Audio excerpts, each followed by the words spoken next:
So I was lucky enough to get an early review code for Yakuza Like a Dragon for PlayStation 4. However, I only had a day to play it before the embargo on Wednesday, and I didn't want to rush out a video. But now I've played about 6 hours, and I wanted to give you guys some early impressions. But I will be doing a full review next week, so be sure to subscribe so you don't miss that or any upcoming review.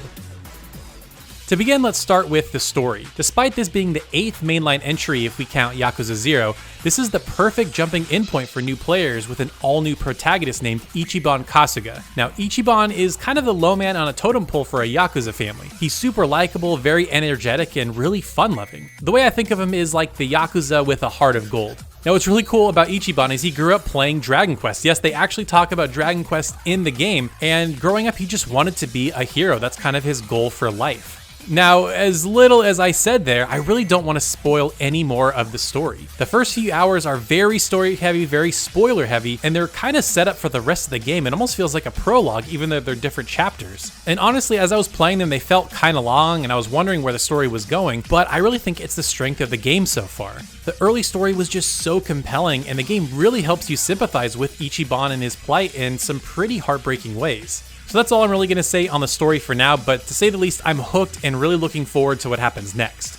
Now, as I mentioned earlier, Ichiban is a big fan of Dragon Quest, and much like Dragon Quest games, Yakuza is now a turn-based RPG. In the past, Yakuza has been more of an action brawler game, so this is really new and interesting for the series. What's cool though is as you're exploring the city, there is seamless transition to battles right on the street where you encounter your enemies. Now, these enemies can be anything from other Yakuza to businessmen and even homeless people. The combat is honestly pretty fast and pretty snappy. You can select your command, and some of which can be enhanced by timed button presses. The same is true when you're on defense. If you block at just the right time, enemies will do less damage or even miss you altogether. And this is pretty important to keep up with when you get ganged up on like 5-to-1 odds. And it also makes the already snappy combat even more active and fun.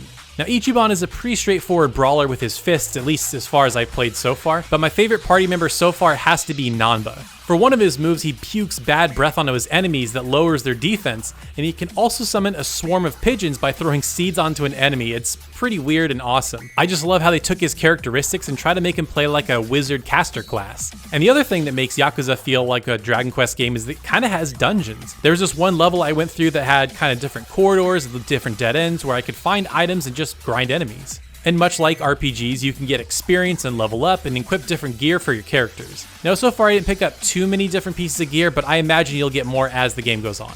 Now let's talk about side activities that Yakuza is so well known for. Again, I didn't get a chance to try too many so far, as the game really pushes you from story beat to story beat early on. One I do want to talk about though is the can collecting minigame. It's almost like a Mario Kart-esque game where you race around town trying to collect as many cans as you can within the time limit, while also trying to avoid others collecting the same cans. You don't get amazing rewards, but it's pretty fun nonetheless. The only other minigame I got to try was Home Run Derby. I couldn't quite get the hang of it at first, but after a few rounds, I was knocking them out of the park and it was really fun and enjoyable, and I want to keep going back to do different harder levels.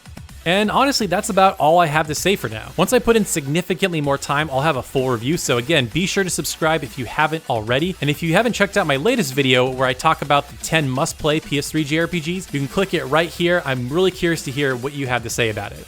Thank you so much for checking out this video, and we'll see you next time.